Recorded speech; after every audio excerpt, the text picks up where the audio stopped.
পৌষ মাসের সামনের একাদশী কোন তারিখে পড়েছে, কি বার পড়েছে, এই একাদশীর নাম কি, আর এই একাদশী করলে আমাদের কি লাভ হবে, আর পালনের সময় বা কখন, সবকিছুই এই ভিডিওতে থাকবে। পুরো ভিডিওটা শুনবে।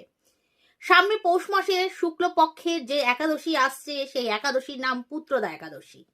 এই পুত্রদা একাদশী পড়েছে 30শে ডিসেম্বর মঙ্গলবার দিনকে। আর এই একাদশী করার পরে পালনের সময় হলো তোমাদের 9টা 53 মিনিটের মধ্যে তোমরা পালন সম্পন্ন করবে। আর এই পুত্রদা একাদশী করলে আমাদের কি লাভ হবে, আগেই বলছি, যে কোনো ব্রত যদি সঠিক নিয়মে শ্রদ্ধা সহকারে করতে পারো সেই ব্রতর ফল কিন্তু অবশ্যই পাবে। তাই জন্য এই একাদশী যারা নিষ্ঠাভাবে পালন করবে, মনের আকুতি নিয়ে ভগবানকে জানাবে, যাদের সন্তান নেই বিশেষ করে সন্তান প্রাপ্তি তাদের ঘটবে। ভগবান চাইলে মানে সবকিছুই আমাদের দিতে পারে, ভগবানের ইচ্ছায় কিন্তু আমরা সবকিছু পাই। তাই জন্য ভগবানকে জানাতে হবে ব্রত করে যে তোমার শরণাগত আমি হয়েছি, আমাকে সন্তান দাও। বা যাদের পুত্র সন্তান নেই, পুত্র সন্তান চাচ্ছেন, তারা অবশ্যই এই ব্রত পালন করবেন পুত্র সন্তান হওয়ার জন্য।